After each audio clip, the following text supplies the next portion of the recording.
Greetings, my name is Andy, and this is the beautiful Ray Ray. And here is another yoga class themes video continuing along our path in the alphabet series. We've made it to the letter N.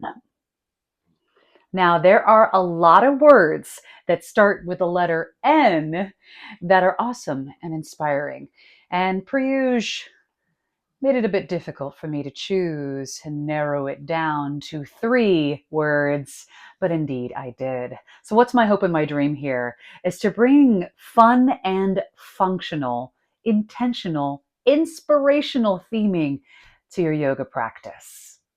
Now, if you're yoga curious, you're a yoga lover, or you're a yoga teacher like myself, hopefully you find this video helpful and giving you that boost you need to get inspired to theme your classes. Right?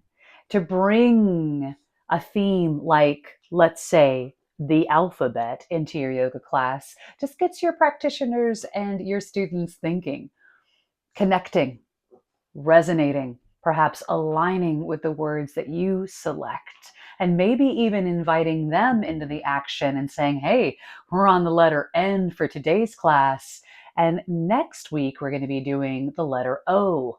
Bring to mind words that are important to you that start with the letter O, and let's bring them into class and incorporate them in. Now, when it comes to that letter N, what an inspiration. Da-da-da. I chose Namaste, Notice, and Nourish. Now, for the first word, Namaste, this is a word I think that we hear a lot in our yoga practice.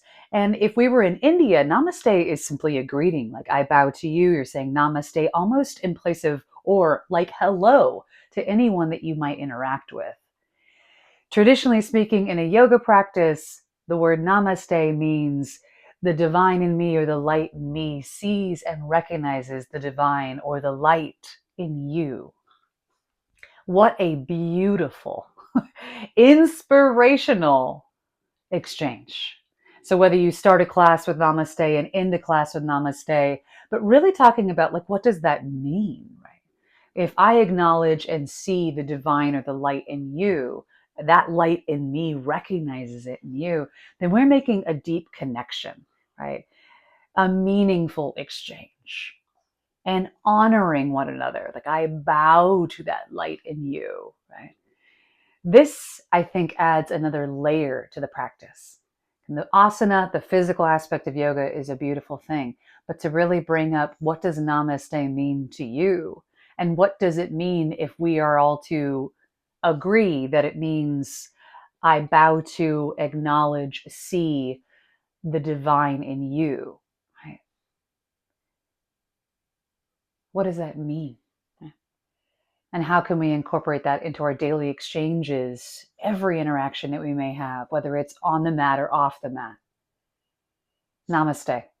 What a beautiful, beautiful idea, phrase, sentiment, and theme for a particular yoga practice. Now, for the second word, I really got excited about notice, because this is usually how I like to start my classes with start to notice your breath, notice the sensation. So notice in this case is to observe and to acknowledge what may be happening in your body, making that deeper connection to your breath. Let's say, notice your breath, notice your heartbeat, notice the sensation as you breathe in and out, because we are so easily distracted by the external happenings of our world, to invite a practitioner, someone in your class, to stop and start to notice. This is taking their gaze from the external and bringing it internal. Right? Instead of it just being a workout, it's a work in. But to notice, I think, gets us to stop and be present. So even just that word, notice, but notice what you're noticing, notice those sensations, and throughout class to bring it up. It's like when you're in this pose and your mind starts to wander, bring it gently back to your breath and notice, what were the thoughts you were having? How does it feel when you're in this pose? Where in your body are you potentially struggling, and can you send your breath there? So noticing is such a beautiful aspect and theme to bring into a yoga class. And then for the third word, I chose nourish. Now, nourish and nurture are very much synonymous for me, but I chose nourish because what is it that we choose to do on a daily basis? What do we choose to engage in? What practices? Yoga, meditation, journaling. What are we eating? What are we consuming? Maybe when it comes to social media and other entertainment content that we might be absorbing into our body. And is that helping us? Is that nourishing us? Is it bringing light and love and energy into our life, or is it potentially draining us? Because if something is draining you, then that's the signal, right? Like, I feel tired after this. Like, I feel tired, so I go to this thing, but I don't feel energized afterwards.